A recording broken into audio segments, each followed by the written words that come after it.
Hello, everyone! Oh my god, it's finally time for the Cinnawards to happen! Yay! How's everybody doing tonight? I am super excited for this. And here with me, for now, I have the biggest PreCure collector, TikToker. What else are you, T? Help me with this. Uh, Photographer of too much merch. Yes, I love this. Nobles T is here with me to present the awards of the night. Hello, T. Buddy. Yay! I mean, there is someone else who's going to join us, and you probably all know who it is. Oh my god, I am so excited. T, I'm very nervous, and I'm very excited because we are finally going to know who the winners are for this first edition of Cinnawards. Ah, Hey, I haven't looked at all of them yet. Well, I mean, I looked at half of them. I'm interested to see the ones I haven't seen, and just it's good to see what the fandom, what our little fandom thinks of all of these different categories. Who's their faves? yeah, and one thing that I find is very interesting is that we've just said goodbye to Tropical-Rouge. So I think we had a little time to think about our favorite moment and everything and focus like on the votes and everything. So I don't know. I just find everything like very interesting because it's just very fun to see what people are going to vote for. And like I had my expectations for lots of categories and I was so surprised with lots of the results. Same with some of the few. I was like, oh wow, I had no idea that this was what everybody was feeling, but I'm vibing with it. Yeah. And we have someone else here.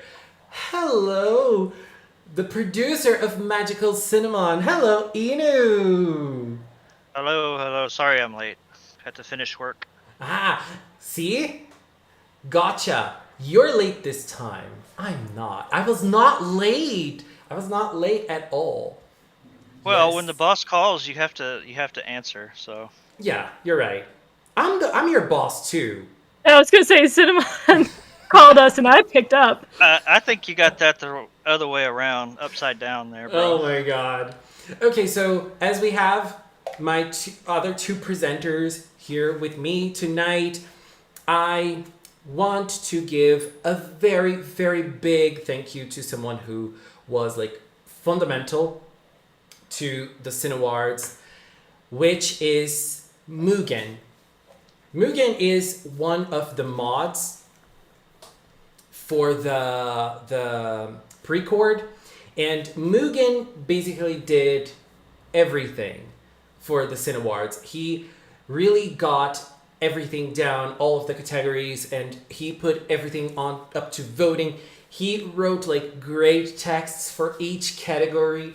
Mugen, thank you very, very, very much for everything.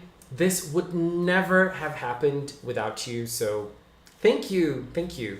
I feel very happy He's and very detail oriented, so I gave him that task to do that. yeah, yes, Triple Z, yes, as T said, Triple Z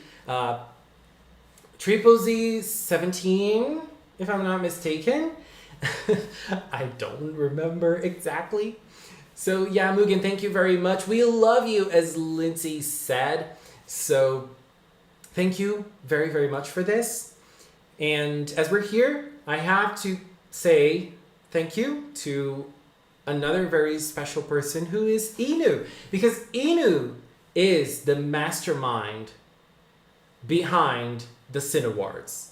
Inu is basically the creator of the Cinnawards. Inu, Well, thank you actually, very it much. started out as a joke. It started out as a joke, actually, but then I was like, that actually has merit. It does. It really does. So another thank you to T, because T is the one who created the presentation we are about to see with all the winners and everything else. So T, thank you very much. I hope you all enjoy the experience. Yes. Oh my God, this is gonna be great. So as we were saying before, this is going to be Tropical-Rouge focused since we just saw the season. Everything is about Tropical-Rouge. We all voted for our favorite moments in very different categories in Tropical-Rouge PreCure. And one thing that I want to say is that I had a lot of fun with this season. I think it was very lighthearted. I think it was something that we all needed because we had like tough years in the last few years. So it was like a very light season with lots of fun moments. We laughed a lot. So I don't know. I feel like it's a great way to celebrate what Tropical-Rouge was to us last year and at the start of this year too.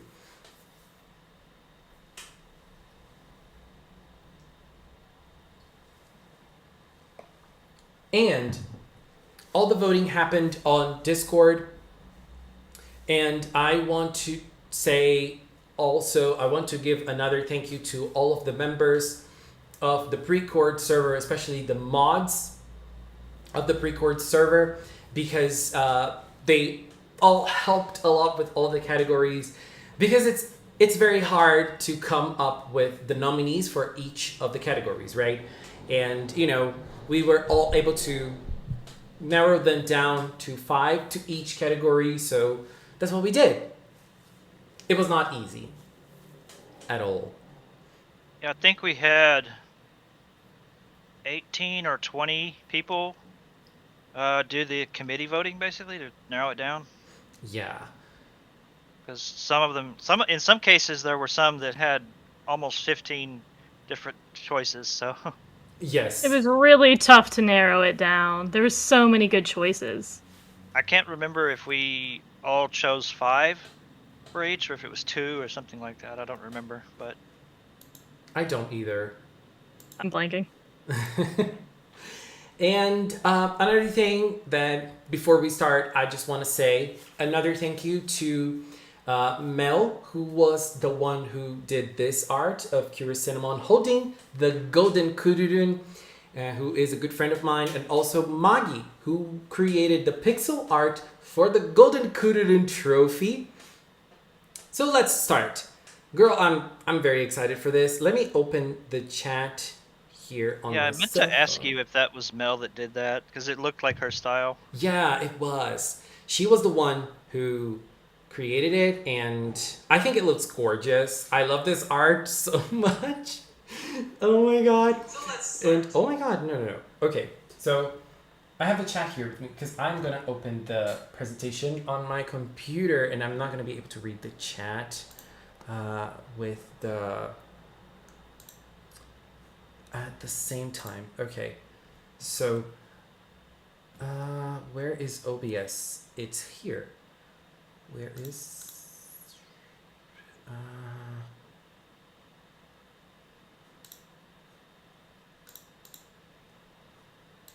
I think we can fill the chat.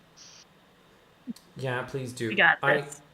I think I really thought that I got this with PowerPoint, but I don't.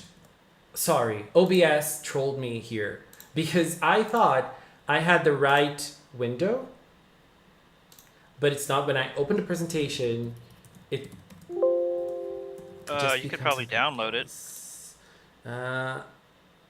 Is this one? Is it this one? Maybe. Yeah, but you'll have to No. do the. You have to actually start it. Oh no, I don't know what I'm doing, but it's capturing But, my Leo, window. you had it.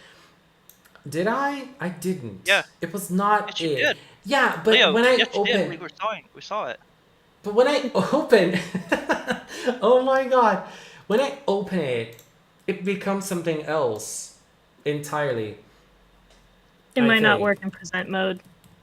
Yeah, exactly. Because when I open the slideshow, it just opens my window. So I'm gonna do something different here. I'm gonna open it on my browser. I can do that, right? Yeah. I think I can. I think it has a We believe. presentation mode. Yeah, okay. So it's gonna work this way, I'm pretty sure. Yeah. View slideshow, but Yeah. it'll still go full screen. So yeah, let me just capture the window. Yay, let's go. here? Ah, it's here. Okay, let's start. Cinnawards 2022 is officially in session. Yay! Is it 2002 or 2001? No, it's 2022, isn't it? Okay. So, to start, we are going to focus on our first category, which Hey, is... can I just say just that one thing? We have a special guest here. Hmm. Tatazaki is here. Oh my god, no, He's no, no, watching. no. So I just wanted to give him a shout out. Oh my god, Tatezaki is here. I'm shaking. Tatezaki, thank you so much. You are a legend. You do God's work with PreCure and all the other anime that you animate. Thank you so much for all your hard work. We really appreciate you here. Thank you.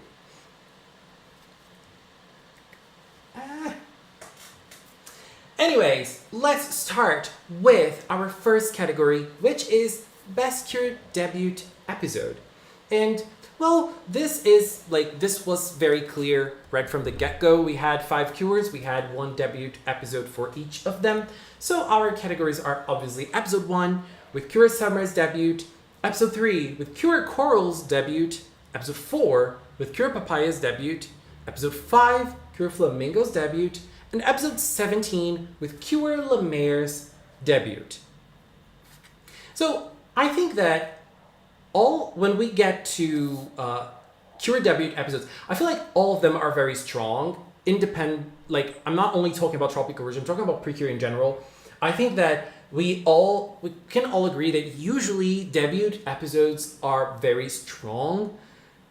I mean, we do have exceptions, I feel like, but in general, I think they all pack a punch. And I really like seeing a cure for the first time, seeing their transformation, their attack, but most importantly, how they become cures.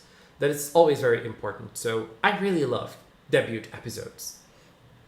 It also sets sort of the bar for the mid-season as well. Because you know it's not going to be any lower in quality as far as that's concerned. True that. It only goes up, from there, so... Yeah, and let's talk about our winner. The winner of Best Year Debut Episode voting and the one who will get the Kurudun Trophy is... Drum roll. It's not who you think it is. Ooh. Episode 17, Cure Lemaire's debut. Yay! As if there was any doubt, she had such a fantastic debut, so gorgeous and just, over the top like Laura. Just like Laura, exactly. I think what added to it was the emotional moment with, her first human friend. Which we find out later, was even further back than that. And there is another thing here that I think is important to notice, which is, I think in general it's very hard to compete with mid-season cures when it comes to debuts. I feel like all of the debuts from Tropical-Rouge are very strong. Mm-hmm. But when it comes to mid-season, it's hard, it's very hard to, I think, usually mid-season cures are the ones who get the grandest debut, the biggest hypes, and the biggest build-ups. Laura's build-up to becoming Cure Lemaire was very, very strong, and it happened basically since the first episode of Tropical-Rouge, so for me, it was very strong. So I totally understand this episode being the winner. I absolutely agree. I mean, you're right. She got the entire season, the entire beginning of the season up to her episode to build up this character. just get her so hyped that we're like, she needs to be a cure. She has to be a cure, and it has to be epic. Yeah, I think always the mid-season has a epic story surrounding them or some gimmick, but well, except for Ace. But we won't go The into that. roast. Yeah. So yeah, I think really like Laura really deserved it. This episode was a very strong episode throughout the whole season. I feel like she really got this, and so it's really it's a really The only like thing that I think the only thing that just kind of disappointed me as far as her cure name. Not that I don't like it. I just would have. It just felt like a toss back to Hugto. it's French, Inu. PreCure loves I know. French. I Gotta know. embrace I the know. French. Embrace the French. But It's it just also very happens, unfortunately. It also happens looks... to be her name, whether it's Yes. French or not. Well, we also had Hime being princess. It's essentially her name. Yeah. Laura was not the first. Sorry, Laura. I mean, we know you love being the Well, queen I mean, there and was all. Kira Amour. There was Kira Amour. Yeah. Yeah. Now let's go to the second category, which is the best setting. In Tropical-Rouge, we had lots of different places that the action happened, and some of them appeared lots of times throughout the season. And we narrowed it down to 5, which were Grand Ocean, Minamino Island, Pretty Holic, Aozora City, and the Tropical Club Room. So I feel like one of the things that I like the most about Tropical-Rouge is like the setting of the season as a whole. I feel like everything in Tropical-Rouge feels very alive. I think like everything is very colorful and bright. Like and there's some sort of shade of green in almost everything. So, I love green, so I was very happy for that. And I feel like this season had like some pretty strong places. Like I feel like the Cures as a group had like 2 bases, which were Pretty Holic and the Tropical Club Room, but we also had like big scenes and epic moments happening in Grand Ocean. Aozora City was also the background for lots of big moments. Minamino Island had like a little set of episodes that were really strong and like well done right after Laura's debut. So as far as setting goes, Tropical-Rouge was a very strong season in this sense. Mm-hmm. I think it definitely had a lot of memorable locations that, like, they just did a lot of detail for, like, Pretty Holic. The Grand Ocean is very unique compared to any other season just because it's the first one we've had underwater. It's just, they went all out with the different locations, and I like that.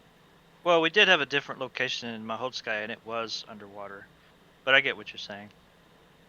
And, like, Grand You remember Ocean, the name? I don't think it actually had a name. It's not as important as Grand Ocean as far as like the You remember story Grand goes. Ocean. Yeah. And Grand Ocean also had Kururun family pictures. So I'm sorry, Grand Ocean wins. I remember not when really. that episode debuted, I laughed so hard at that. That was amazing. But what matters here is the winner, the location that will get the Kururun trophy, and the biggest voted location in Cinnawards, the one who will receive the Golden Kururun is the Tropical Club Room. Woohoo! Yes. This was a very unique setting location as well because it was always changing. They were always the backgrounds. Yes. they were always pulling things in from previous episodes. Like the sand art contest, and then they had the pair that was on the penguin. Yeah, that Nuigurumi, I think that's called. I don't remember the name. That fantasy, that costume that Sango wore in, I think, episode 9 or something. I don't remember. Yeah, and there was a had, picture of it in the background. Yeah. They also had when they went to the kindergarten classroom. They had the drawings from there. And I was very curious for the result of this because I also, I'm going to say my vote here, but I also voted for the Tropical Club Room because I thought that this was like the most unique one, even though I think like as a setting as a whole, like all the settings are great, but the Tropical Club Room, it really brought the girls together in so many moments, and it like every time I think about Tropical-Rouge, I remember the Tropical Club, and when I think about the Tropical Club, I remember the Tropical Club room. So, it's really like one of the biggest highlights of Tropical-Rouge for me. It's those girls getting together in the room before an activity or after an activity, all together, talking about what's going to happen or talking about what happened. So, yeah, it's great. Also, It was great. So I was very happy with this. Grand Ocean and Minami Island were tied for second. Same amount of votes. Interesting. Yeah, I thought that Alzada City was going to get more votes. And maybe Pretty Holic too. I think I voted for Pretty Holic, but that's just because it's got that like floating chair thing going on, and like honestly, I would just love to just sit in that all day. You got a little Yes, swing please. chair. Yeah, Pretty Holic got the least amount of votes. Yeah, that's You know what? I keep it strong myself. I mean, it doesn't matter. You don't need something to validate your own fandom, but Yeah. Anyways, let's go for the next category, which is Best Parent. And this was a very funny category to narrow it down to 5, but let's talk about that after we nominate our nominees. We have Manatsu's mom, Manatsu's dad, Sungul's mom, Asuka's dad, and Sakuragawa's dad as the 5 most memorable parents in the Tropical-Rouge PreCure season. So I remember when we were talking about this category, I was like, okay, Inu, who, in your opinion, which are the best parents and everything else? So I was like, I think we would have to not put Minori's mom in this category because she was barely there in the season. And so I really want to ask people in the chat, would anyone vote for Minori's mom? Like, no matter the other nominees, would anyone vote for her? Because she barely appeared in the season. This made me curious.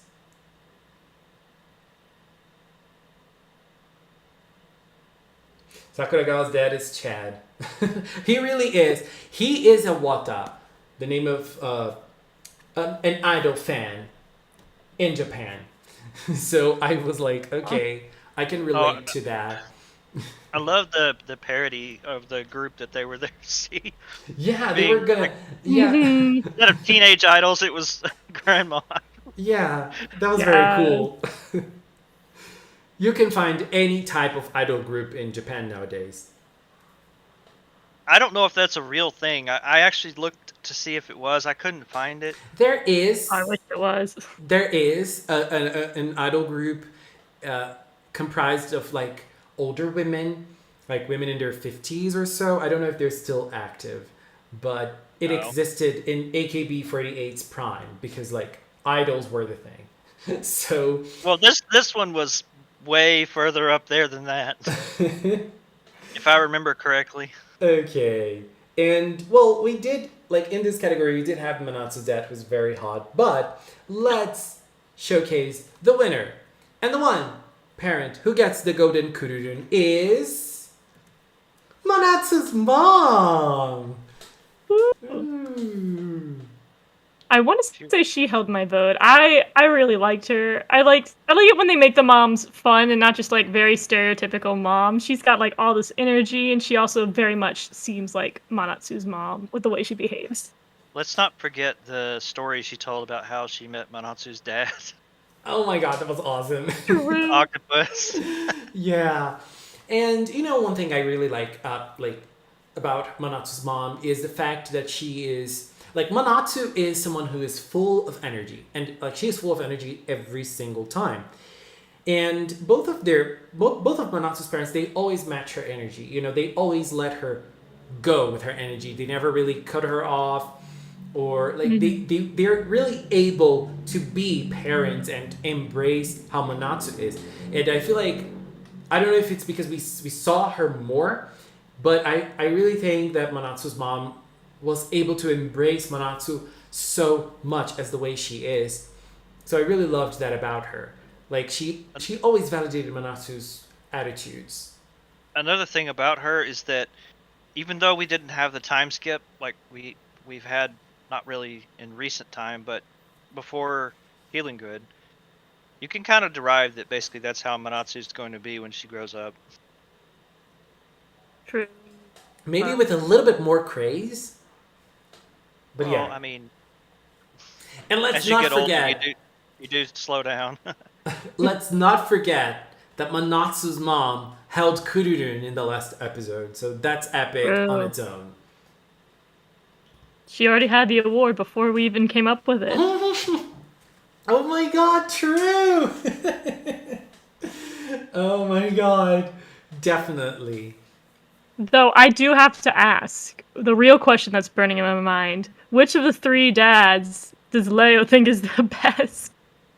Oh, it's definitely Manatsu's dad. Look, I totally understand Sakuragawa's dad. I really do. I really liked him.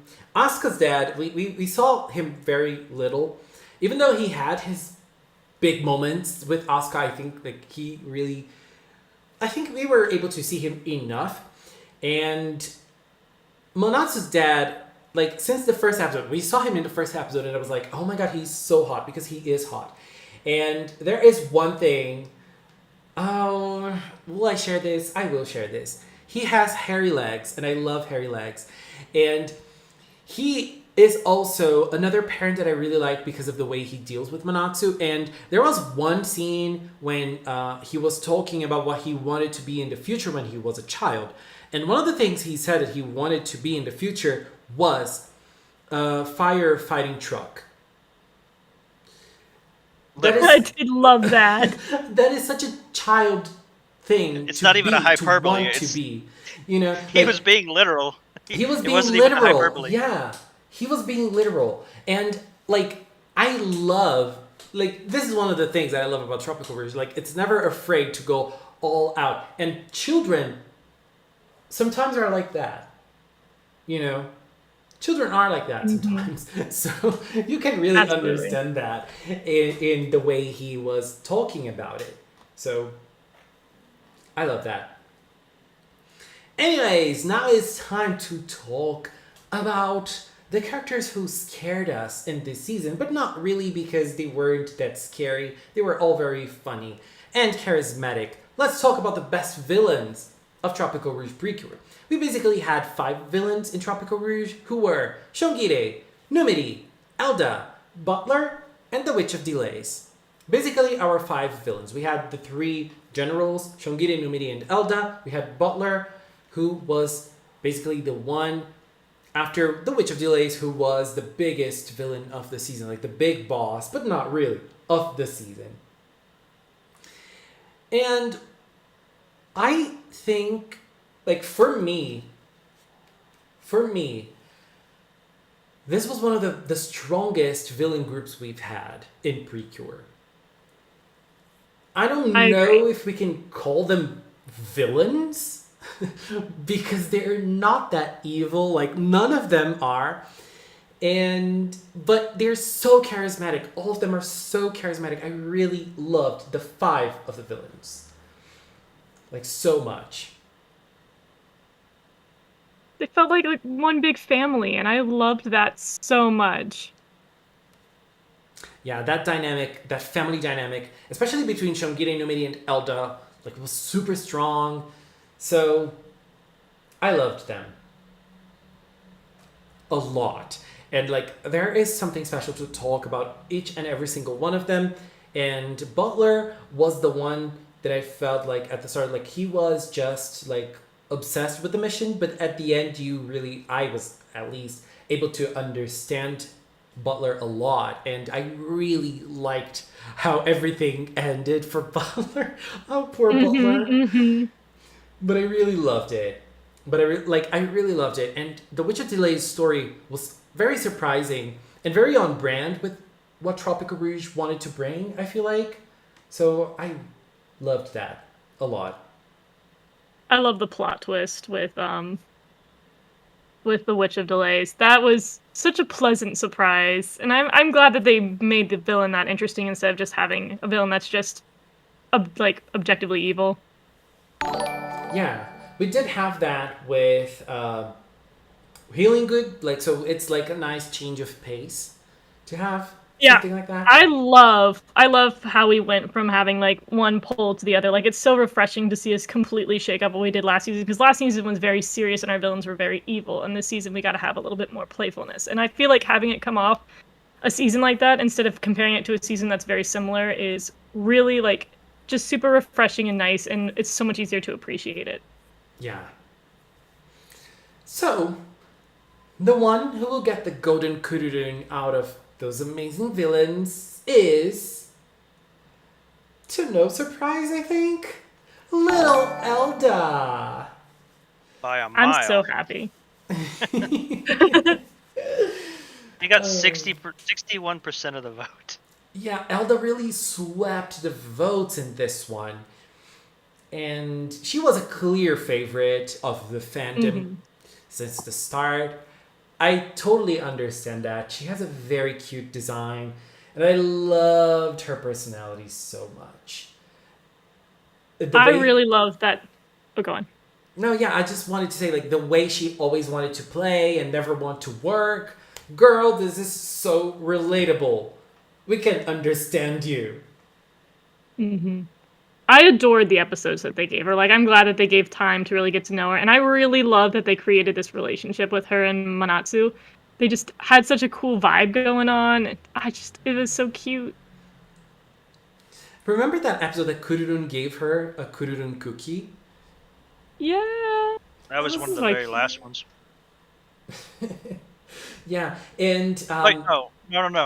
It was in the middle. Yeah. Yeah, it was episode 30-something. That episode that she ran away. I think it was the last Elda episode. Like, if we were to say that she had an episode. Because it was a Manatsu episode, but it was still an Elda episode somehow. And I remember I cried at the end of that episode with that Elda scene with Numidi, where they hug each other. Like, Numidi accepted her back. Not accepted her back, because it wasn't really Numidi's place, but it was more Butler's place. But, like, she really got Elda's back when she was returning. She had a bottle with a little motivation that she got, and she gave little Elda. That was so sweet, and that was like so heartwarming. And so, like, as like lots of people are commenting on the chat, like, oh, they didn't really feel like a villain and everything, and they really didn't. They were just antagonists because they were on the other end of the motivation thing on the season, but they were never really evil. Like, no one in the season was really evil. Even Butler at the end of the day, like, he was just doing it for the Witch of Delays, no matter what happened to the world. Like, he only had eyes for her. And, you know, we didn't really see cruelty in any of them. Like, none. Like, not even Butler, who was the last boss. There was not cruelty in any of them. So, that was amazing. Well, it kind of reminds me of the Splash Star villains or the Go Princess villains. Yeah. I think seasons where the villains showcase care towards one another is a good sign that they'll probably either be redeemed or won't get destroyed in the final episode. And I like that. I like those little moments. It makes you care about the villains more, especially, and you just get to see more as they interact with each other. Yeah. And, like, nowadays, like, in the most recent seasons, we are getting, like, lots of redeemed villains. At the earlier PreCure seasons, we had villains being killed or, you know, disintegrated. I don't know. Now... Hardcore. Yeah. They were cured. And I like that. Honestly, I like that. But I also like when we have villains like this, because we get to care about them, and we get attached to those villains. So... At a certain point, like at the start of Tropical-Rouge, I was like a little afraid of them being killed. But then as the season went on, I was like, no, they're not going to do that. It's just totally not going to happen in a season like Tropical-Rouge. So I was very happy with the outcome of all of them. Hey, I remember you being worried that Chongire was going to get zapped there at the end. Yeah, I was like, I knew he was not gonna be killed, but I was like, oh, I think he's gonna suffer a lot, and I really don't want to see that because he does not deserve it. But he didn't actually. Like the last battle against Chongita was so cool, and like, you know, it was. Well, I remember telling you that he was just probably going to go back to his regular self because that's what happens after the attack or the finishers. So. Yeah, thankfully, not even Butler was defeated. Spineless Butler. Oh God, poor Butler. I'm still like, oh Butler. He literally got clapped. Yeah, and Geronimo was talking about like the witch destroyed a town. Yeah, but that was before Tropical-Rouge started. Like that's part of the lore when she was the witch of destruction. And when Tropical-Rouge starts, she is the witch of delays. We don't get to know the witch of destruction at all. Yeah. So And technically she did die. She moved on. Yeah. But she is living in eternity with her girlfriend, so I'm happy for her. Yeah. Oh, what Best did I do? living her best life. Yeah, exactly. Okay, so now for the next category, we have Best Support Character. We have Yuriko, Yumabe Yuna, Onett / Cure Oasis, Sakuragawa Sensei, and the Queen. This was one of the categories that we had to narrow down. And there was a tie between other characters, and like we had more than 5 characters in this category. But I think, looking at the season as a whole, those 5 were the most impactful ones. Not talking about like parents, not talking about villains. Those 5 were the most impactful characters in the season as a whole, as the support characters.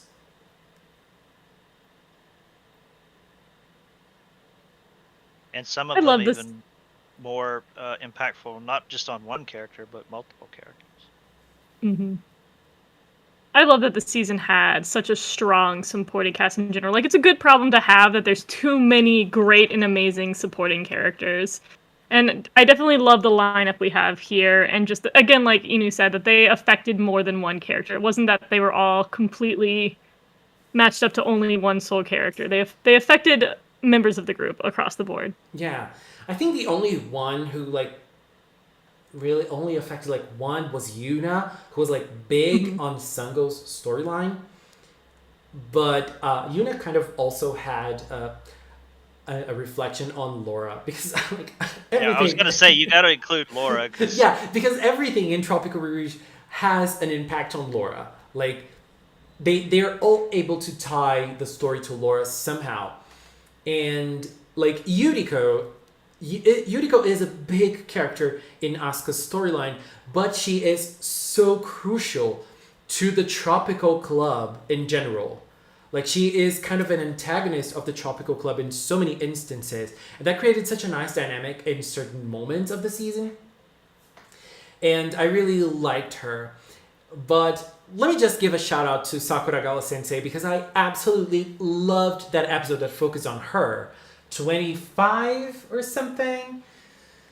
I don't remember exactly the number, but I absolutely loved that episode. It was funny, it had a lot of heart, and it showcased that even as an adult, you can still be a klutz.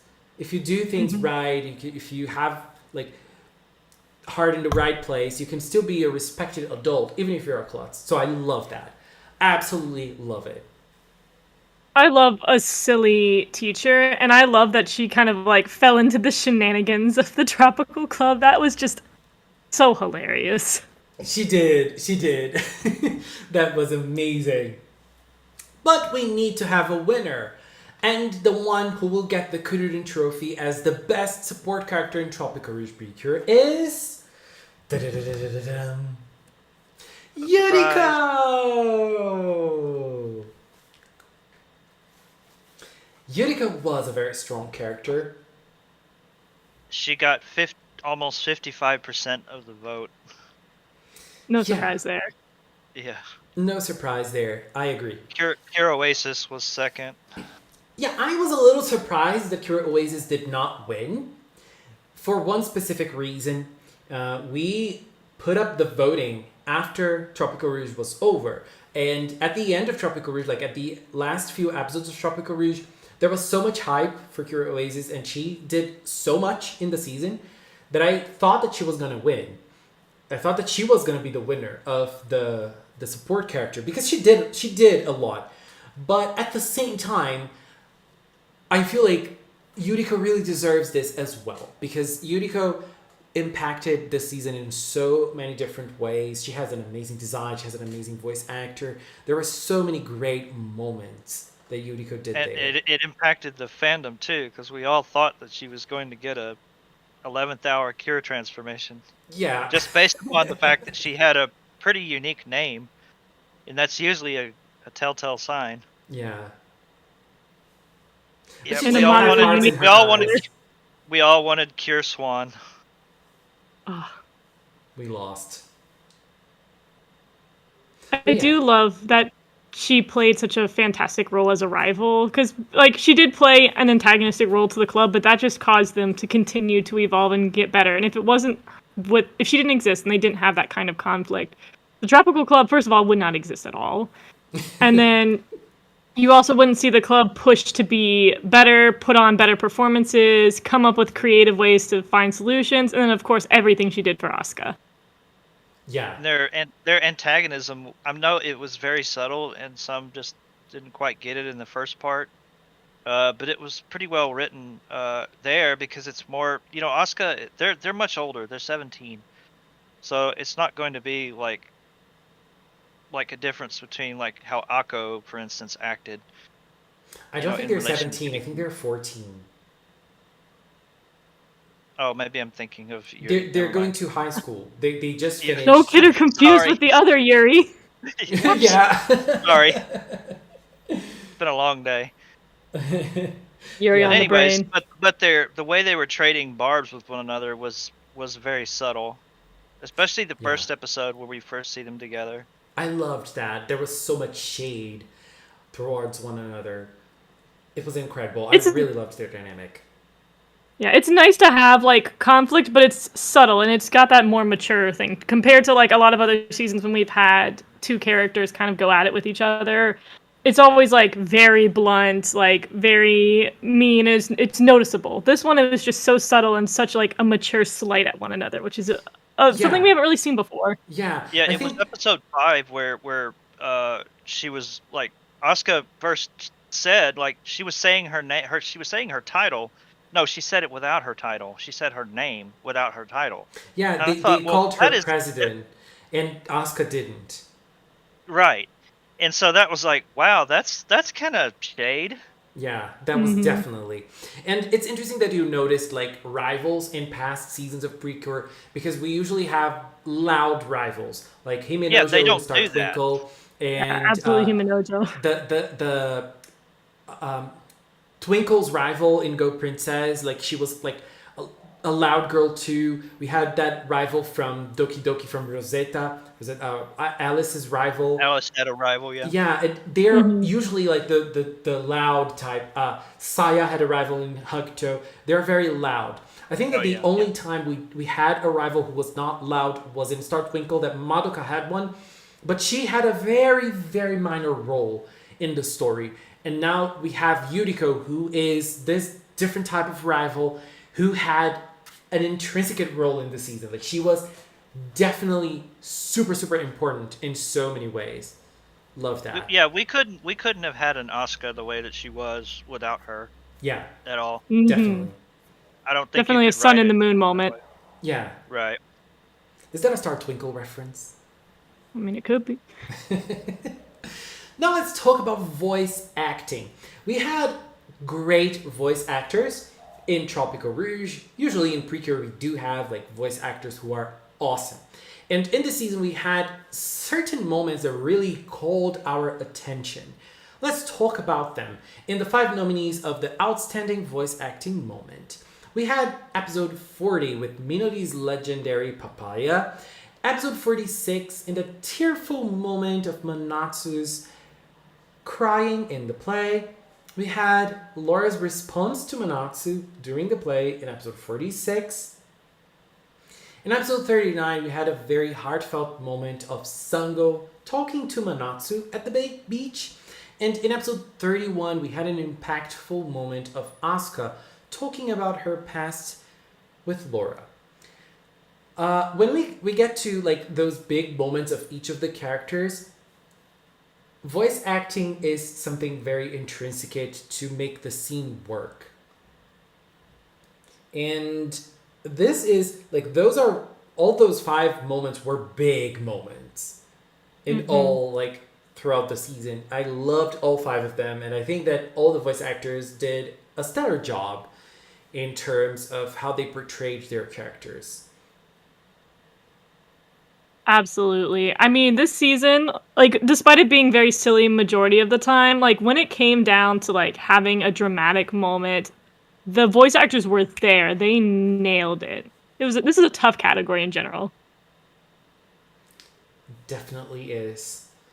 So, let's get to the big Golden Kururun moment. And it goes to Manatsu's tearful moment in the play in episode 46. I mean, This was the first time that she had genuinely ever had, not necessarily just like a despair type of emotional reaction, but a very, very genuine. Other than, I mean, she did cry whenever in the Halloween episode, but it felt kind of grandiose. But this one was like you were there with her. It was hard Yeah. not to be sad yeah, with her. I think that there was one special thing about this, which was another scene that came before it, when Manatsu herself told Laura that it was fine for her to go. It was fine for her to go back. It was fine for her to leave and fulfill her dream of becoming a queen. We knew that it wasn't really Manatsu's feelings, but she was thinking of Laura. And then, Trying to put on a strong front. yeah, and then when it came to the play, she had to come to terms with her own feelings, and she couldn't handle it by herself, so she pulled it all out. And, you know, it's not easy. I feel like when we have characters like Manatsu who are hyper 99.9% of the time, it's very hard to shift that tone to an emotional tone, I feel like. And Ai Fairuz, who is the voice actor, Manatsu's voice actor, she really nailed it. Like, oh my god, what a moment. There's also such a stark contrast between, like, there's tons of times where Manatsu has like comically cried before in the show, and then you can feel that this is an emotional cry. This isn't just her being like, oh no, something happened, like I lost my melon pan. She genuinely is upset here, and it's so emotional. I think this is the only scene in the entire show that made me cry, and I was crying hard. Yeah, I was crying hard too. Asuka telling Laura about her past was number 2, but Yeah. Interesting. this scene got 65% of the vote. Yeah, I totally understand this scene getting like the big majority of the votes, because like there were some categories that were like very close. This was not one of them, because this is this is it. Like, this is basically the culmination of everything that happened in the season. We knew that there was gonna be a goodbye. Like, at the end, we were like, are they really gonna say goodbye? Is Laura gonna stay? What is, like, but in the back of our minds, we knew Laura was gonna go away. And Manatsu, like, the way Manatsu reacted, and like, you both talked about like a very important thing. Like, in episode 35, Amy was talking about how Manatsu cried in that Halloween episode. But I feel like that scene was like it was supposed to be a little funny. Like, it was not supposed to be emotional like this one. And as T said, Manatsu cried lots of times during the season, but they were also supposed to be very funny. They were also supposed to be like comedic crying scenes. This was not. This was the only one that was supposed to be the drama. And Ai Fairuz, girl, amazing. Like, she really, really nailed it. Now let's go to another category about voice acting, but this time talking about the voice acting role as a whole to their characters. We have Ai Fairuz, who did Manatsu. We have Yumiri Hanamori, who did Sango. We have Yui Ishikawa, who did Minori. We have Asami Seto, who did Asuka. And we have Rina Hidaka, who voice acted Laura. 5 very strong characters. I think that all the voice actors did a stellar job. I think they really understood their characters. They all gave life to their characters in the best way possible. And I really loved all 5 of them. I think they all did like a stellar job in every character. I definitely think if you took any voice line from the show and you just played the voice line with no images whatsoever, you could tell just by each character's voice and the way that the voice actress would present it. You could tell what kind of personality is coming out of that character, which is always an impressive feat. And always just goes to show you how amazing voice actors are. And remember the body switch moments? Yes. Oh my god, those were so good. Especially in episode 33 that they all body switched. Oh my god. I Oh my god. That was incredible. Especially since other shows will mix up voice actors for that kind of stuff, but they stuck with the same voice actors. And they just had to now deliver the performance with a different personality. Yeah. That was amazing. But the Golden Kururun has to go to someone. And only one voice actor will get the Golden Kururun. And the Golden Kururun goes to Rina Hidaka, who voice acted Laura. This was a very surprising category to me. I was like totally blind as to like I really didn't know who people were going to vote for. And as we talked before, I feel like all of them did a stellar job. And Rina Hidaka, she really embodied Laura, and Laura was a character that showcased a very wide range of emotions. And I feel like when you play a Hime type of character like Laura, there is a certain like distinctive type of voice that she was able to do very nicely, but she had so much range towards Laura's emotions because Laura had so many emotions throughout the whole season, and she was able to deliver everything, every single thing. So like she really deserved this. Thinking on it, when I think of all the other Hime Ojo characters that we've seen in the past, typically they've been very like just that. They've just been this comical Ojo character, and they didn't have a lot of time to sit there and have emotional and deep scenes. So for voice actors to be able to portray that very silly, very intense Hime-esque character, and then be able to rein it in, because there's plenty of moments where Laura needs to be softer and gentler and kinder and a little bit more genuine, and to be able to swap that and still feel like Laura is impressive. Yes, Rina Hidaka got to sing. That was an impressive feat. Like she got to sing during the season because all of them sang in the voice. I forgot the name of the album, but they all have character songs and the voice actors sing. But Rina Hidaka got to sing in the show because Laura sang in the show. So that sang twice.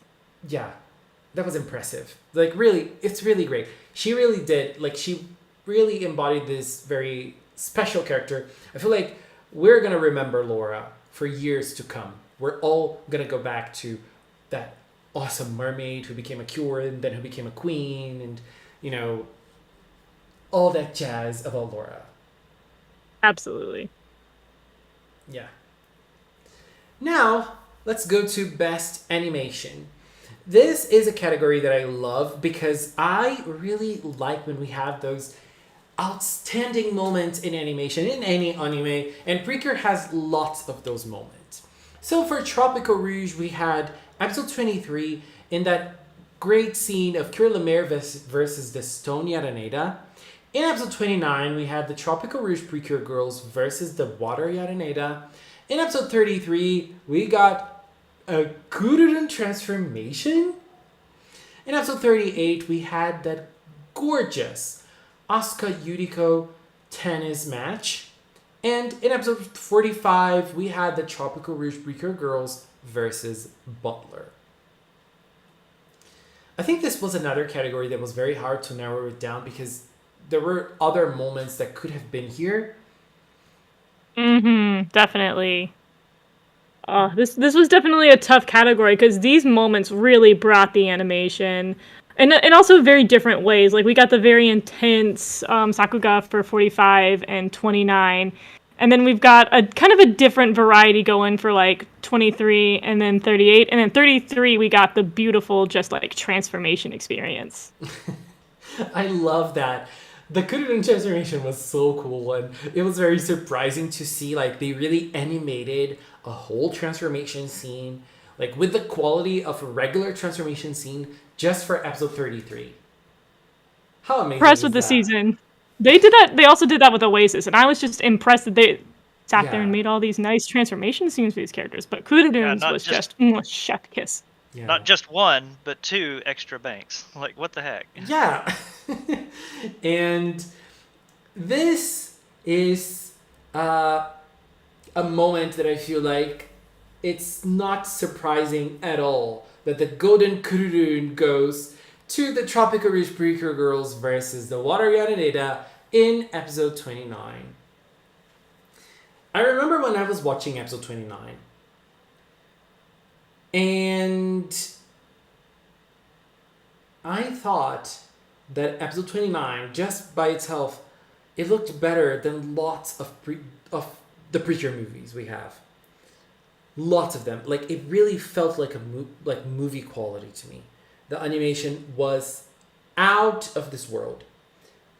Yeah, there were some people that did complain about the stickiness of it, but that's what the appeal is. That's that. Welcome it's to meant In be. Betweeners.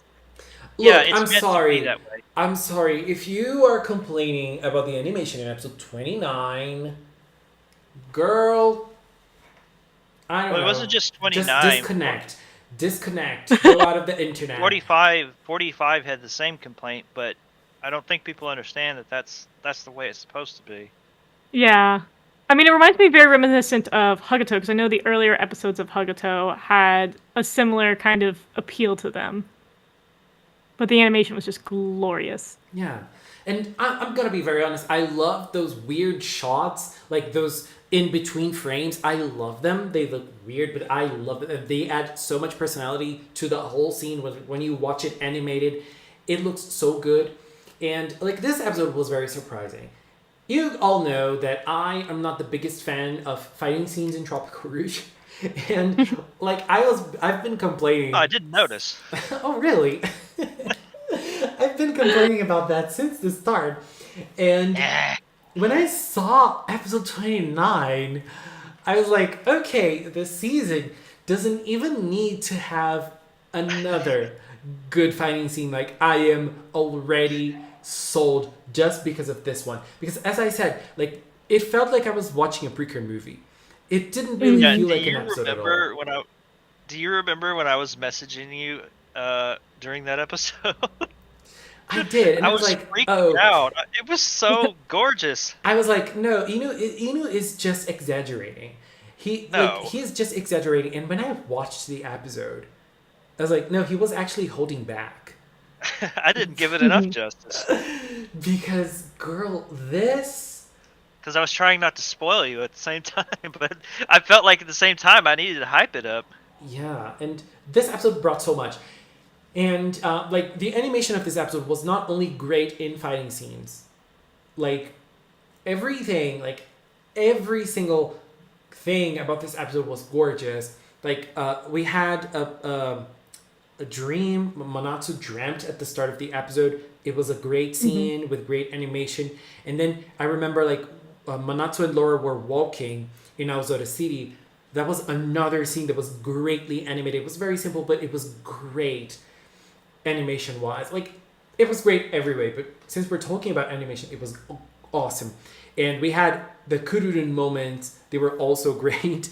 And Kururun being forgotten in the room, everything. Like, there were so many moments that the animation just really was able to shine. But obviously, the fighting scene of this episode was out of this world. I also have to say that this episode was so clever with the usage of it being like a very rainy, overcast day, because it made the mood lighting just so much more dramatic. You had a lot more of this like cool tones and still had like the dramatic shadows. And I think it really emphasized like in the battle scene that things are intense and that this is not just a happy-go-lucky sunny day. And then also the moment where you have you have Summer turn to Lemaire and tell her that I'm okay, and Lemaire kind of sits there and she's like, Oh my God. She starts tearing up. She's angry, but she tears up at the same time. Ah. yes. And the lighting just really works with that, and the animation is smooth for that. It's like tiny little moment. Chef's kiss. Yeah, well, the one you left out also at the very end when Oasis shows up, the raindrops actually stop, like time stops, Yeah. and they look up at her. Yes. And that green It's shade. like something out of the Matrix, you know? Yeah. It was so clever. I think they made such a smart decision with the antagonist that they had for this in order to make this whole episode just look gorgeous. And I love were that all attention to detail.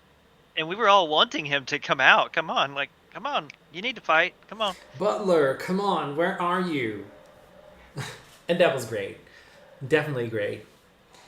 Now, let's talk about another one of my favorites, which caused a little drama in the fandom, which is the best character episode for Tropical-Rouge PreCure. We have episode 15, Minori is Laura, Laura is Minori. Episode 28, Cultural Festival, Do Aozora Make Up Together, which was a Minori episode. We have episode 31, A Train of Troubles, Asuka's School Trip, which was an Asuka episode. Episode 38, Get the Win, Asuka's Friendship Smash, which was another Asuka episode. And episode 40, Spin the Tale, Minori's News Story, which was obviously a Minori episode. So, a very funny thing about this is we have 5 nominees. And out of the 5, 3 of them are Minori episodes, and 2 of them are Asuka episodes. And one of them is a Laura episode, which is episode 15, because it's Laura and Minori. And it's interesting because, as I said, character episodes in Tropical-Rouge, they kind of created a little drama in the fandom because they only started happening in like the 3rd quarter of the season, because we didn't have many, like we had character episodes in the first 10 episodes and then they stopped completely. And then they only came back in episode 28, which was a Minori episode. And then we started working with the character arcs. And this created a big drama in the fandom because this is very unusual for PreCure, because in PreCure we usually have like lots of character episodes scattered throughout the seasons, during the season. Like they're scattered during the season. 2 to 3 each, yeah. Yeah, and in Tropical-Rouge they were not. There was like a gap. And I understand that I think that this was a deliberate choice, a narrative choice, because they wanted to work with the Tropical Club as a whole and not with separate characters. And then they only started working as separate characters after they established the Tropical Club as a whole. So I really enjoyed the way they worked with the characters in Tropical-Rouge. And I feel like this is a very big and powerful selection of character episodes. Well, it also, like, we didn't have to do a whole lot to get, Laura up to date after she, became the mid-season cure. Because most of her development was already done, other than now we have to kind of develop her as a human being. But then it wasn't really like that. It was kind of like everyone was involved. So it was kind of a everyone and Laura. Yeah, they were Laura episodes. I feel like, as I said, we didn't have character episodes. Yeah, but there really That's isn't kinda a wrong. true Laura episode, right? Yeah. It's always Laura and somebody, or Yeah. Laura and this group. It's very rare. I think we did have like Laura solo episodes, but they were rare. I think that the only one that comes to mind is 17. No, it was the one that she enrolled to be the student council president. Oh, yeah. I think that was the one. But like we did have lots of episodes with Laura and someone else, like episode 15, and then we had like episode 9, which was Laura and Sungo, and lots of them. But as I feel like it's interesting when you this is my opinion. I think out of all the Tropical-Rouge characters, Laura is one of the best developed of them. Out of them all, she's one of the best. But she barely has episodes of her own, as we're talking. Like her development was always tied to something that was happening to someone else, and how she would deal with that, how she would learn through that, and I liked that a lot. But that also comes down to her not being here in the voting. You know, we didn't have like big Laura episodes here because I feel like her solo episodes, or the lack of solo episodes, were not as strong as the other ones. Like as Minori's episodes and Asuka's episodes, because they were the ones that ended up being here as the last ones being nominated. Right. Which is an interesting dynamic, because I can't think of a time when they've done that before. Yeah. And now it's time to reveal the winner. The episode who won the Golden Kururun as the best character episode is episode 31. Look, I was shocked with this result. And a close second was episode 38. I was shocked with this because I really thought that people were going to vote for episode 38, because usually I think that like usually when you have the resolution of the character, it's usually the strongest episode of that character. But this time we have episode 31, which was the lead up to the resolution that won. So this was very surprising to me, but at the same time, I love it. I love this result so much. This episode was so good. Yeah. I see the fandom loves the drama. I mean, this one, I remember this specific screenshot was actually on Animate Times before the episode aired. And I was like, oh my god, she's going to know exactly who she is. But it didn't really go that far. It went pretty far. And I really liked this because it really showed that they were going to warm up to one another. Yeah. Like, and like this episode, we didn't have the go ahead. This episode had a lot of interesting things. Like, for once, we knew that something has happened between Asuka and Yuriko in the past. We knew it involved tennis. We didn't know what it was. We learned in this episode. Another thing that we learned about this was like like details about Asuka. Like, she always takes her pillow. No matter where she goes, she has to have her pillow. So I really like. We're all guilty of that. Yeah, that was very cute, and it shows an endearing side of her. We knew that before when they went to the trip in Minamino Island, but they really got it back in this episode. There was even a kururun scene at the end with it. It was awesome. And I also, like, there was that scene. I even put the picture here with Numeri with the train dust in her face, because there was like that big Pokemon. It really looks like a Pokemon battle. Like Asuka with the transformation device, That was and brilliant. Numeri with the Yaranu, the ball in her hand, and they were both gonna confront each other, and then Laura just went inside. Asuka just went inside the train and canceled the battle.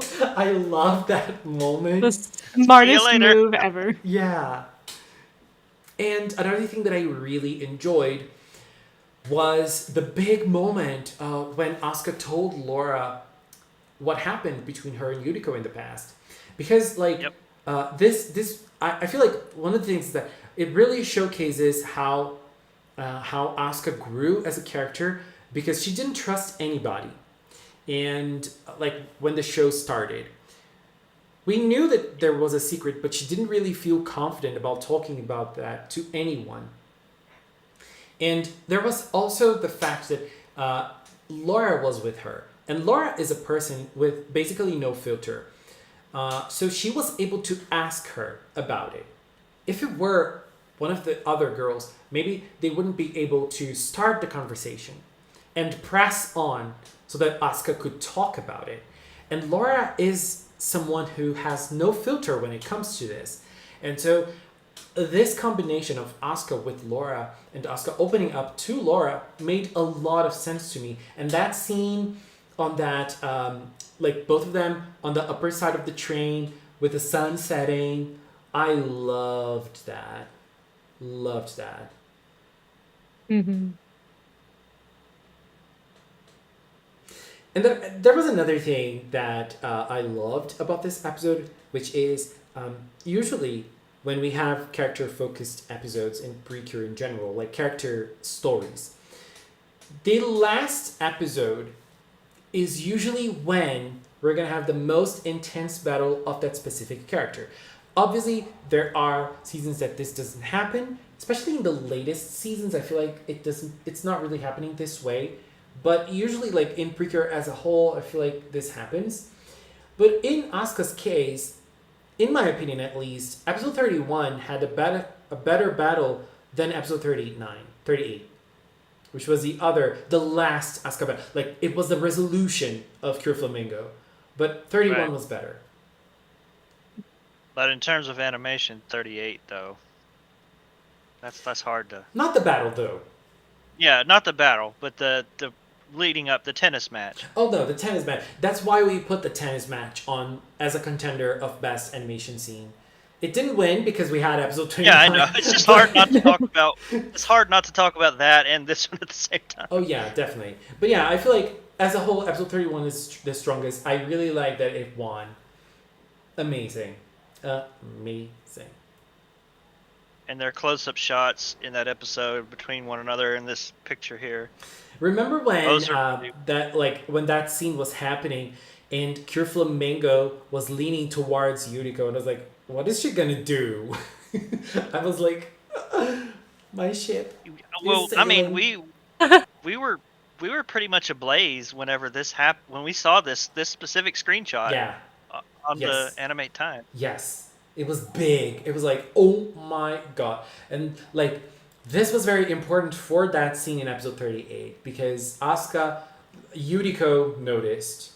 And I think at the same time, it was a week or two before that, we got the release of what the titles of the songs of the second OST, I think, were. And her specific character song actually had a tennis term in it. Mm-hmm. I don't remember what it was, but it was a tennis term, and her character song is called Breakpoint. Breakpoint, yes, and it pretty much kind of confirmed that like their resolution between one another it was going to be an all-out battle against one another. Yeah. Anyways, let's move on to the next one. It's time to shed some tears and talk about the most emotional moment in Tropical-Rouge. This time we have episode 37 with Laura and Manatsu's memories. Episode 38, Asuka and Yuriko's tennis match.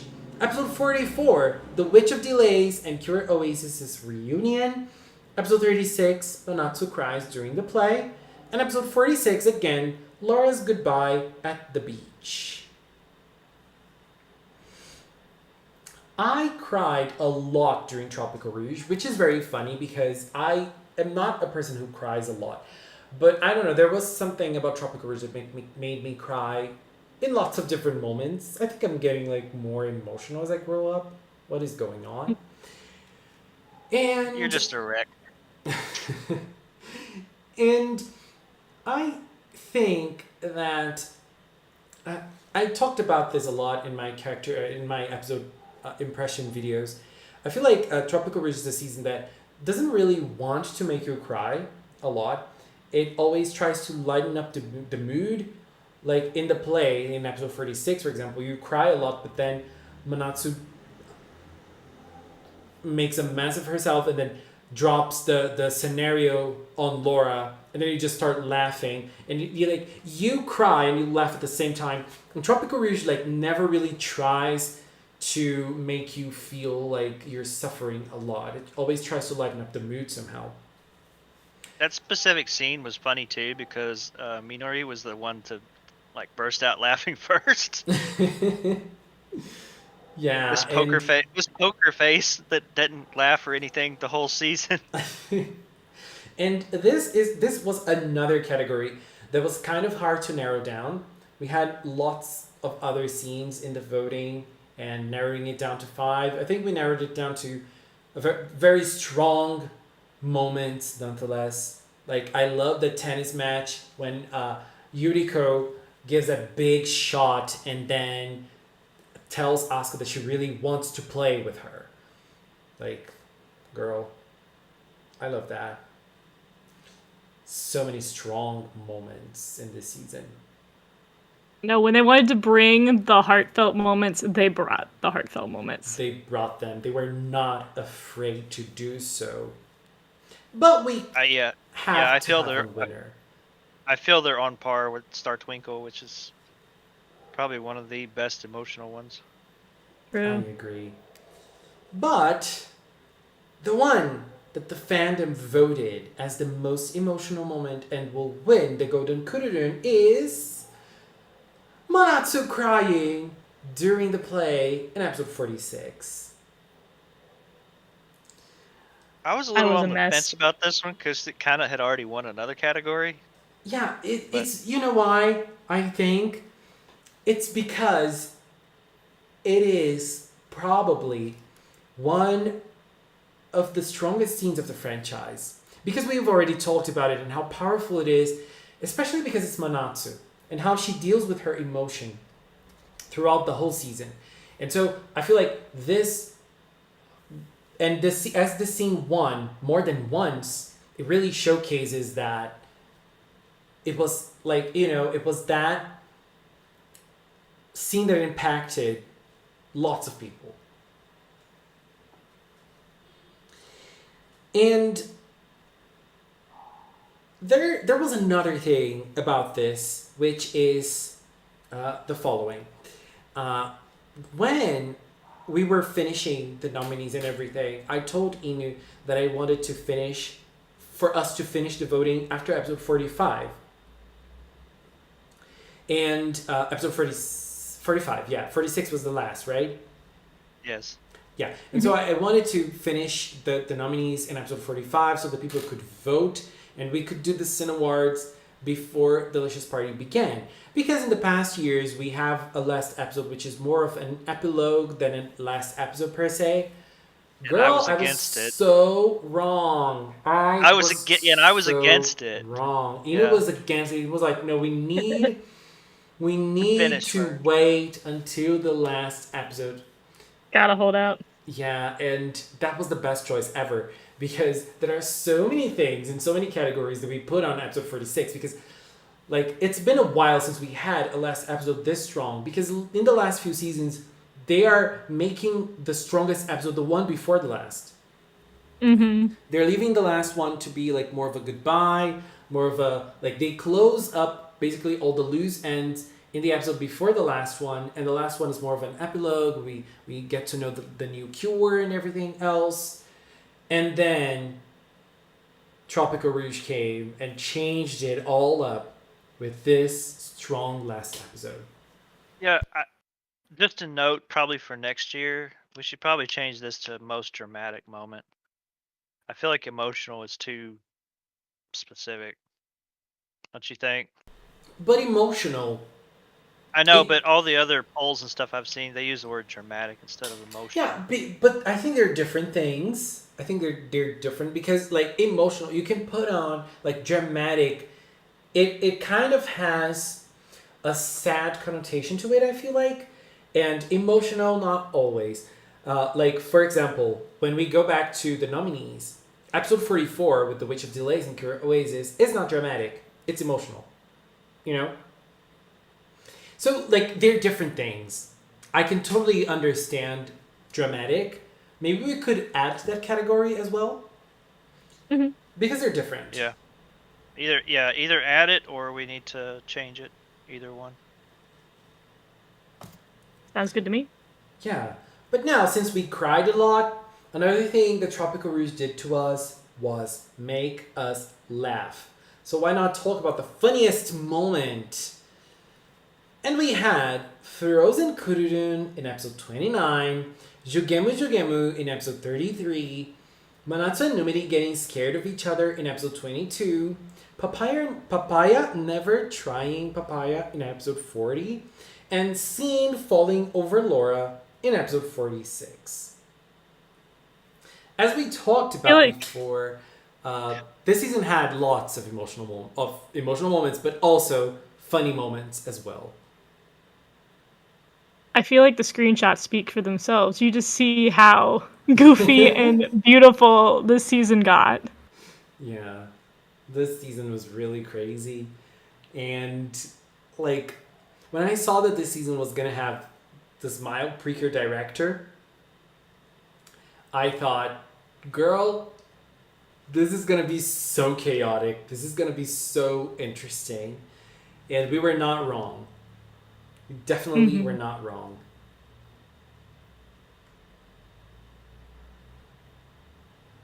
But we can only have one winner. And the one scene who got the Golden Kururun as the funniest scene is the Jugemu Jugemu attack from episode 33. I think any little short from episode 33 probably would have won. Honestly. Yeah. The whole thing was a masterpiece.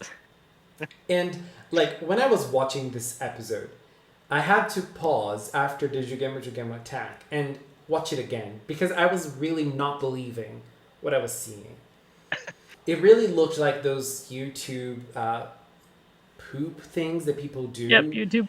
Yeah, and, like, oh my god, it's not something that a fan did. No, it's official. It's an actual episode of the season. You know? High animation quality right here. Right here. I think it just demonstrates just how much fun the people working on this had. Like, I feel like a lot of anime, sometimes creators are like, we just got to get it out, we just got to do it. This, you just see the love behind this show in scenes like this, and just how much they just love the genre that they're working in. And we knew that going, at least after I think the mid-season, the magazine interview pretty much said that they were having too much fun and not focusing on the plot. Yeah, and you know, there is always this joke about magical girls having long transformations and long attacks, and the monster is just there waiting. And so, like, they really played with that with this scene. Like, the monster just went away because the attack was too long. So, like, this is such an internet thing among, like, people who watch anime. So, like, they really played with that. I love that. Jugemu Jugemu is, oh god. It also felt like the not necessarily the animators, but I'm sure it's like they had different teams that did each one of these, but it felt like each team was just like, yeah, hold my beer. Just trying to outdo one another. You think you're crazy? Yeah. Well, let me, get into another level. Oh, that's nothing. Let me show you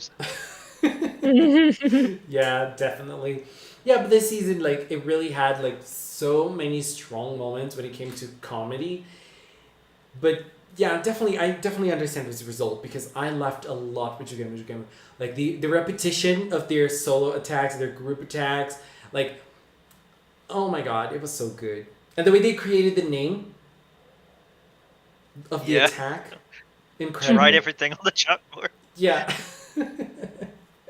That is real democracy when you're talking about choosing a name for your attack. Yeah. That was crazy.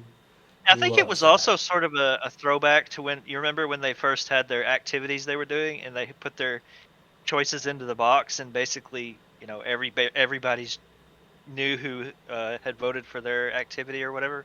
Yeah. Like reading books and playing games and It was very clear. It was very obvious. And it was also very nice that we had, like, Sango talking about makeup and, Laura talking about herself in the name of the attack. So it was perfect. Her whole name in the attack. Yeah, it was perfect. Oh my god. Anyways, moving on. Let's go to the best fighting scene. of the season. We have... Oh yeah, everybody thought this was going to be a recap episode, including you. I did. But I also thought that episode 42 was going to be a recap, and you were not agreeing with me. I said that it probably will be, but not in the traditional sense that it would be some sort of a perspective from her perspective. Old recap discourse. Let's talk about the best fighting scene of Tropical-Rouge. We have episode 1, Cure Summer's first battle against Ayaneda. We have episode 23, La Mer versus the Stone Yaraneda. Episode 29, Tropical-Rouge PreCure versus the Water Yaraneda. Episode 39, Cure Coral creating lots of shields. And episode 45, Tropical-Rouge PreCure versus Butler. We've already talked about fighting scenes, and I think that I advocated for episode 39 to be here because I really liked Cure Coral's shields and how they worked. And I loved that moment in episode 39. I don't think it was the best one, but it really deserved a nomination, so I'm happy it made the 5 best.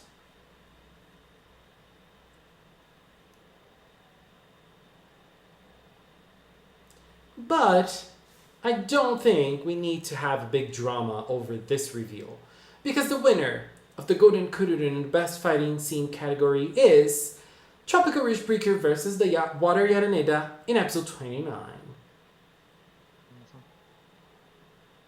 They were very creative about combining their attacks and stuff in that one. Yeah. We talked about this before, and I'm gonna say it again. It really looked like a PreCure movie to me. It was incredible. What an episode. It's part of PreCure history now.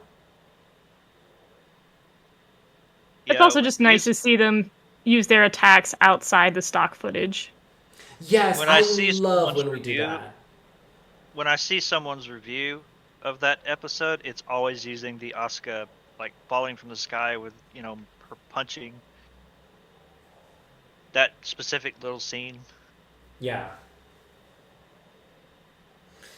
And I also love that scene of like Cure Coral making her shield and La Mer on top of the shield, and she uses the shield as like a propeller. I love that. Mm-hmm. And yes, this whole episode was basically a big fighting scene, so it's hard to compete. It's hard to compete against episode 29, for sure. But now let's talk about something that happened in episode 29, which was the first time we saw their power-up, the excellent tropical power-up. So, let's see who got the best excellent tropical design. We have Cure Summer, Cure Coral, Cure Papaya, Cure Flamingo, and Cure La Mer. This one was close. I love this power-up. I love this power-up. It feels so refreshing and different and creative. I'm crazy. It feels on about theme. Shoes optional. it. Yeah, important. Like, for real, we've never seen anything like that either. Yeah. And the way they performed the attacks in this, so crazy.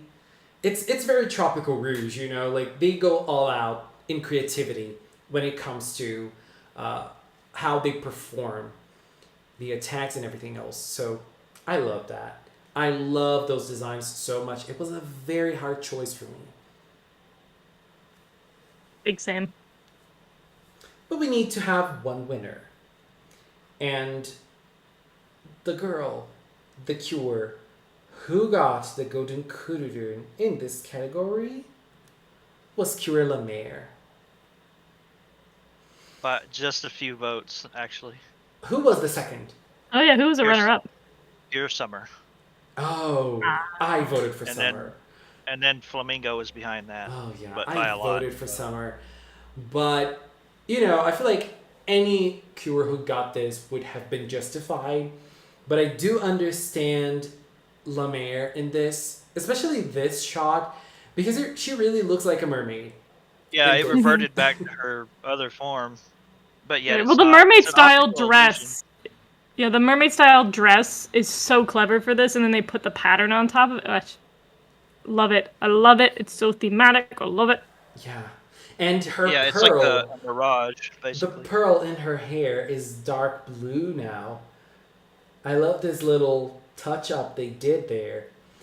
I just think it looks really, really incredible. She really looks amazing in this, and congrats, Kira Lemire. You deserve it.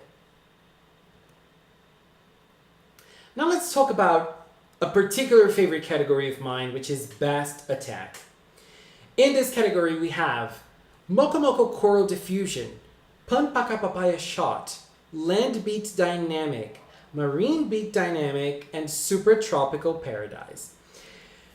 This was one of my favorite categories to think about because I feel like when it comes to attacks, this season brought it. They were so colorful, they were so creative, they were so dynamic. I love this. I love this. And it was very hard to come up with the 5 best. Very hard to come up with the 5 best. We barely have solo attacks here, but I really think we got both the best ones, which are Coral Diffusion and Papaya Shot. I absolutely love them so much. We also have the 2 group attacks with the power-ups. They are awesome. And the Super Tropical Paradise, which was the last attack that really impressed us all. Incredible. Tropical-Rouge really delivered in this category. I love the attacks from Tropical-Rouge.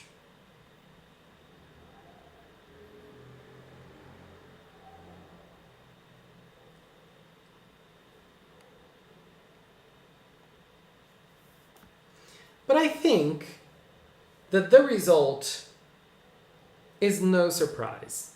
At least it was not a surprise to me. The winner of the Golden Kururun as the best attack is PreCure's Super Tropical Paradise. I mean, was there a secret? Is anyone surprised with this result? I was surprised when I saw it. It's what we deserved. It's what we deserved. Look, PreCure is bringing it to us. It's been 19 years, and this is my favorite attack in all PreCure history. This is the best attack in PreCure history to me. There is no better attack than this one. Simply. Like, I still don't understand it, but I love it, and I don't know. I don't even know what to say. I have no words. Love that they brought the fun all the way to the end. Like, even with our final attack, even when things are down to the wire, we're still having fun. We're still smiling. We're still It's crazy. carnival time. Yeah. That was carnival max. Yeah. If you've never been to any kind of carnival event, that's what it would look like. Yeah, definitely. And this is, we've seen Cure Oasis a couple times. We've seen her transformation. We've seen her attack. We saw her fighting. And she was always very serious. And she was fighting hard battles. She was all by herself. She was not having fun like the Tropical-Rouge girls always do. But she deserved to have her moment. She deserved to have her Tropical-Rouge moment. And I'm glad she did, because everything about her story was very sad and tense. But that's not what Tropical-Rouge is about. So let's bring her back one last time for her to bring the carnival, for her to bring the fever, for her to bring the tropicalness. And I remember reading the description for this episode that at the very end, the last sentence, it said something about Cure Oasis, something, and then it went ... Like, it didn't finish the sentence, and I'm like, oh my goodness. Oh my god. Yeah, she was I just so figured happy. she would join in, like, and just be helping them with the attack, not be Fighting the with them. attack. Yeah. Yeah, she was the attack. And like she sambas in the attack. She belly punches in the attack. She claps in the attack. She laughs in the attack. What more do you And need? waved. She waved at Butler when he She waves at the end of the attack. Like, it's just everything. It's just like, girl, I can't with this. I I just live for Cure Oasis and her power up. Like, we have the excellent tropical forms, the power ups, and then we have a carnival form for her. It's not really like the others. So, girl, Yeah, I not that it was necessary, but I kind of wish they had gotten a carnival form as well. Just the last episode, you know. no, that would have It been was too just much for normal. me. I wouldn't be here anymore if that happened. I would be, I don't know what would have happened to me at all. I don't know. But anyways, let's move on because we have another very important category, which is Best Cure Design. And we've nominated every cure, even Cure Oasis and Cure Kurun. Cure Kurun isn't here, but Cure Kurun was in the voting. And this is a very interesting category because Tropical-Rouge, in my opinion, didn't really have a very regular type of design. The designs in Tropical-Rouge are insane. Just like the season. They are insane. They're crazy, they're creative, they're different, they're colorful, they're not what you would expect at all. So I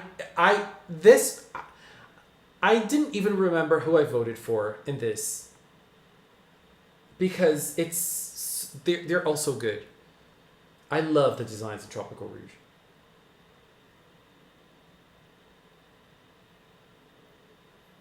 This one was rather close as well. Interesting. And the I think it's- winner of the Golden Kururun for the best design is, I don't know what's going on, but it's not working. Oh, it worked now. Cure Coral. This was another surprise. I mean, I think any winner would be a surprise here because I couldn't know which one would be the winner. I couldn't guess. And Cure Coral ended up getting the Golden Kururun as the best design in Tropical-Rouge. And I love it. She was a huge. Oops, sorry. No, go on. I know she was a fan favorite at the beginning of the season. I know lots of people who were oogling over her costume. It's interesting to see her on top at the very end, especially since we got the additions of Kururun Oasis and La Mer.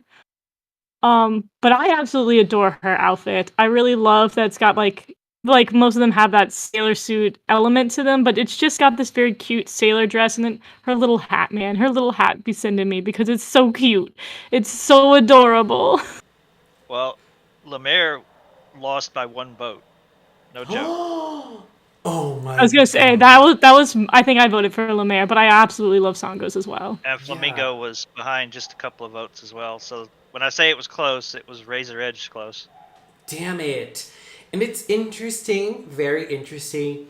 I think Coral is one of the most unique ones in all of the Tropical-Rouge girls. Like, she doesn't have like this crazy like as the others. Like, it's not that crazy as the others, but it has some sort of craziness. Like the big bows and big hat, and it just looks very cute, but with this little edge with it. So that was great. That's awesome. And it's interesting that Lemaire got like second place because there was at least so much controversy over her design when she came out. Like, there was so much criticism, but at the same time, like when you have a design like Lemaire's, I feel like it polarizes opinion, so people are gonna love it or hate it. And she has leggings, which is something like she doesn't have a dress like PreCure usually does. And Mhm. that is unique and that also can divide opinions. I personally like it a lot, but I can see how it would like make people like Well, to me, it kind of felt like it was very ocean, came from the ocean, sort of what you would expect from some kind of something like that. mhm. Like the design made sense to me, but a lot of people, yeah, they didn't like it. But then after a while, some of them did come around. So I think lots of them came around. This result proves it. Yeah, but it was Coral, who got the trophy Mhm. at the end. Our baby Sungo. And now, talking about Bass Transformation, another very, very strong category, we have all the transformations. Cure Summer, Cure Coral, Cure Papaya, Cure Flamingo, Cure Lemaire, Cure Kududun, and Cure Oasis. We had 7 transformations this season. Uh, we added Cure Kududun and Cure Oasis because they had to be here. I mean, there was no other way we couldn't put them because they got legit transformations.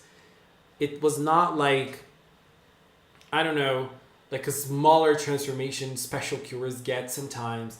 No, they're like legit transformations. Even though Kira Kurudun's transformation was just a dream. This was a very strong category as well because this is another thing that I really love about Tropical-Rouge. All the transformations really packed a punch. They really packed a punch. They were very creative. All of them had like little details that added a lot of personality to the transformations. They were all incredible. No exceptions. Amazed how fun each of them are, but also in a very different way. Like from something like Papaya to Coral to Flamingo, they're dramatically different, but they all have just that fun energy in them. Yeah, I love the papaya bowl that she does when she becomes Kira Papaya. She starts rolling. I love that they do that little sound effect, like the doo doo doo doo doo as she rolls. Adore that. And the glass toss that she does at the beginning, like she tosses her glasses away. which that was very funny in episode 15 because she mermaid Minori takes the glasses off, puts them on herself, then they switch, and then she takes them off. No, I'm sorry. Anyway, she ends up taking them off and putting them back on like 3 times because Yeah. the transformation comes right after that. Yes. And it's very unfortunate that she doesn't keep her glasses after the transformation. We really want to see this one day, toy animation. I mean, One day they had somebody the will listen to international Leo. cures. The international cures, one of them had, I think it was Cure Earl, I think it was. No, it were the Wonder Net cures or something like that. They were the Egypt cures. I don't remember where they were from. Oh, Cure Nile, I think it was. One of them did have glasses, but yeah. They were like, I think they were sisters. They used computers. They were like Arabic cures. I don't remember. They were 2, one green, one orange, and they both had glasses. But they don't count because they appeared like 3 episodes, and in each episode they appeared for like 10 seconds. Well, I know. I'm It just doesn't saying. count, Inu. A little bit of cure denial. I don't count them either. I'm just saying that, like, Ah! Oh my can't god. really Yeah, they were say from they didn't India. try it. Yes, they were from India. They were Indian. Yes. But we can only have one winner. And the golden kudurun of the best transformation goes to Cure Lemaire, our mermaid princess who became the mermaid queen of Grand Ocean. By 4 votes. Guess Yeah. who was second? Who was second? Your girl. Kudadun. Oh, Kudadun! Kudurun! Oh my god, just imagine if your Kudurun won And then- this. 3 votes behind that was Papaya, so. Yeah, oh my god, I voted Yeah. for Papaya in this. I think I voted for Papaya as well. Yeah. But yeah, I like Cure Lemaire's transformation. I feel like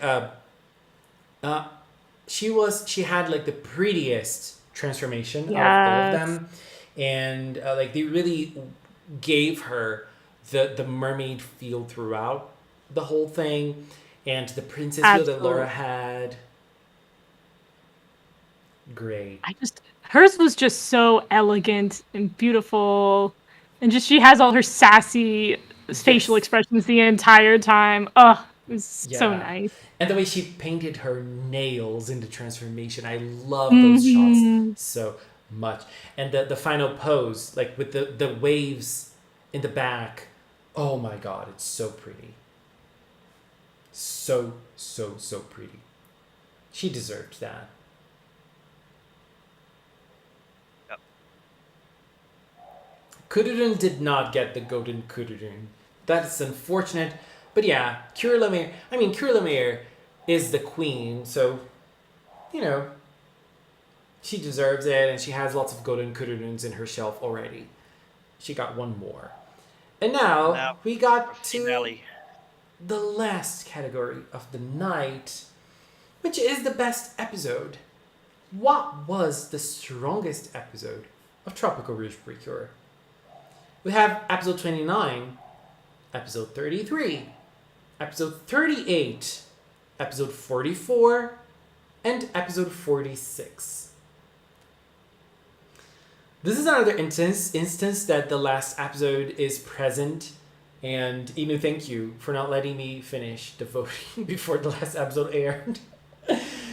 Because oh my god, what a last episode. What was that? And this was another category that was very hard to narrow down. Very hard to narrow down because there were so many strong solo episodes. I want to see everyone in the chat now say exactly what you think it's going to be. Let's see what they come up with. Yes. Which one was the most voted out of all the nominees? I'm See curious. how many are right. I don't remember for which episode I voted for. Neither do I. I just They're know, all very close. yeah, I just know my favorite episode is not here. So I was like, is it not gonna make it? But I understand it not making it. But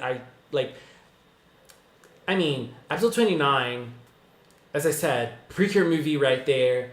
Episode 33, PreCure legend right there.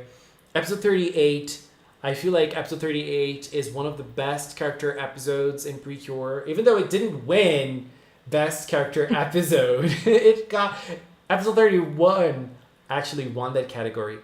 Episode 44 was amazing because of the whole story of Cure Oasis, how it ended. It was so strong, so powerful. And episode 46, the last one, the finisher of it all. And I did not believe that episode 46 was going to be this strong. It was.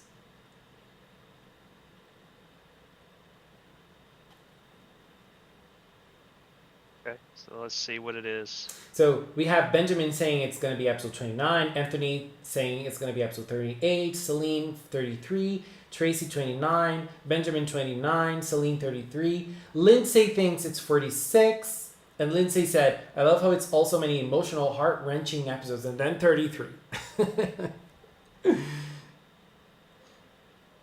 Oh, across the board, these votes are. Yeah. I'm not giving any hint. Are These you are all giving strong any hints, episodes. Emu? Are you throwing hints in the middle? Given the spoilers. These God. are strong episodes on their own.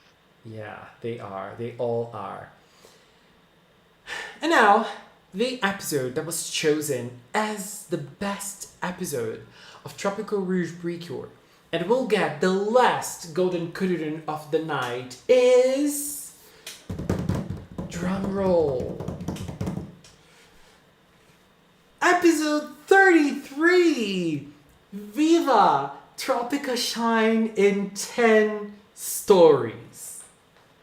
The comedy beat out the drama. The comedy beat out the drama. It really did.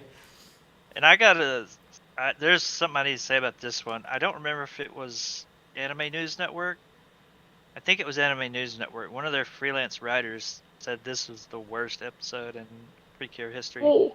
Ah, shut up. Disconnect, as I'm we were not saying. joking. They just say, look, as Lindsay I think they just said, got confused. yeah, as Lindsay said in the comments, we had like lots of emotional episodes as the strongest ones, and then episode 33, which is like the odd one out. But if you put episode 33 among Tropical-Rouge PreCure as a whole, it's probably the episode that has the soul of Tropical-Rouge PreCure. It Definitely. embodies everything what Tropical-Rouge is.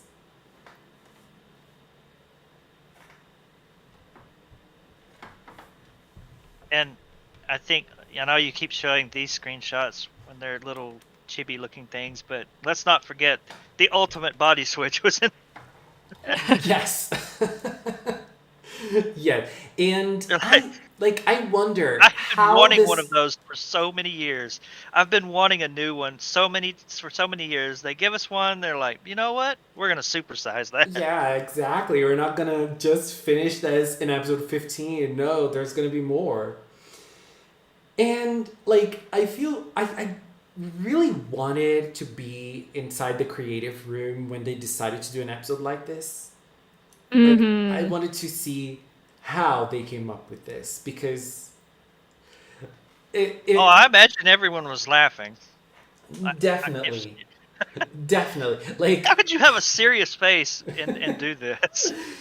And like there, oh my god, like I don't know if you know the Pop Team Epic anime, because it really felt like a Pop Team Epic episode to me because it's like lots of the True. sketches, and there is one style of sketch in Pop Team Epic which is called Bobune Mimi, and there was one sketch in this episode 33, that was in the same style of Bobune Mimi, and we were all commenting about that on Twitter because it was very, very similar and very, very funny. It was like the ugliest style possible. Like you draw it in the ugliest style possible, and it was so good.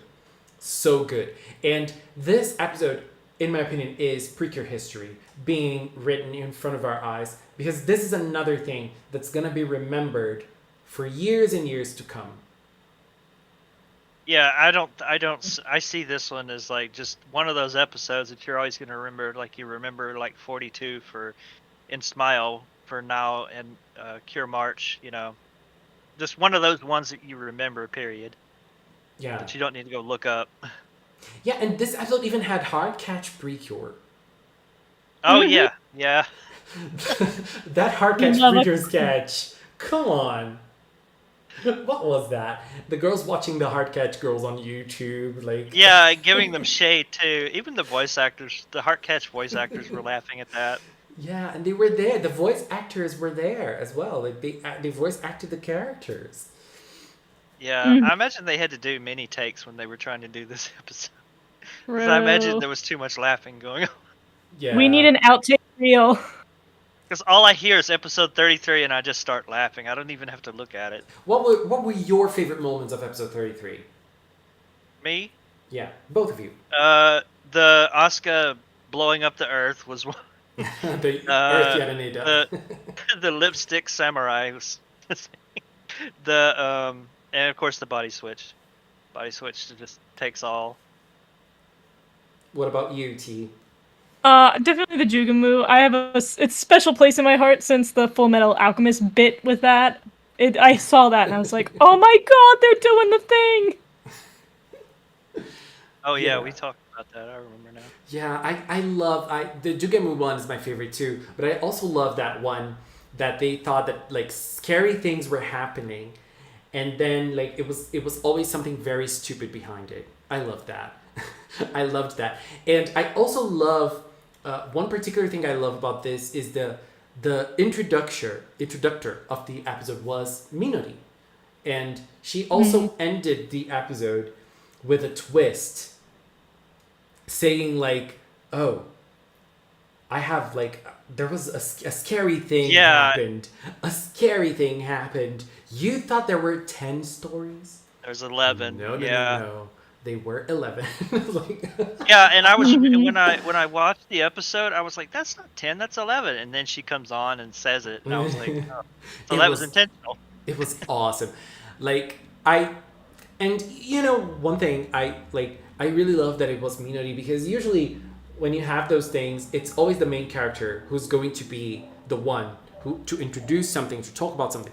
But no, like it was Minori. And like it's so awesome. Like, oh my god, I love it. I don't know, I just love Minori. I just love how they work with her in the season. So it's just incredible. So yes, episode 33 gets the last Kurudun trophy of the night. So thank you very much for this. This was really amazing. And I really loved all of the choices and all of the votes and everything that have all the surprises and everything that happened in between. Oh my god. This was amazing. Thank you very much, Inu. Thank you very much, T. B. And I think that overall, Tropical-Rouge is going to have like a very special place in my heart. And this was a great way to celebrate it and to talk about it and to remember so many great moments of this very uplifting season, this very chaotic and fun season. I hope we can do this again next year. Yes, please. Delicious party. We're Yeah, coming. we'll probably come up with a better way for voting, and possibly even improve, like how the votes count and everything. But this was very good, actually. I think that it worked very fine. I was not expecting... It was short notice. I mean, but it was not I was not expecting this many votes. Actually, like there were categories that got more than 100 votes. I was shocked. I was not expecting to have this many votes at all. So I was impressed. So I was impressed and very happy. Big shout out to the Discord. Yes. Mugen, thank you very much once again for doing this. I'm very, very thankful for all the help you gave us. Thank you so much. Thank you, Inu, again for the idea. Thank you, T, for the presentation. Oh my god. I loved doing this a lot. Thank you both for everything. And thank you all for being here for the results as well. And if the Delicious Party awards won't go to Rosemary, I'm going to be very angry. And we're all going to cancel the votes. And I'm going to rob and say Rosemary won everything from Delicious Party. I'm just saying this right now. wow, already rigging next year's. Yeah, there's no other possible results. It's what Rosemary deserves. It's what Rosemary deserves, exactly. Until Anthony- another character comes along that you like better. Yeah, it's gonna be hard. hard. It's gonna be hard, but it can happen. Anthony, we just won't use Twitter to vote, because when you vote on Twitter, people can see the results after voting. And you can only have 4 categories, 4 nominees. So it kind of makes it hard, because like I think that a nice thing about awards like this is that you don't know who will win, and you'll discover all at once, you know. Yeah, we can come up with a more robust way next year. This was Yeah, I think it was a good It's only a way. month and a half. Yeah.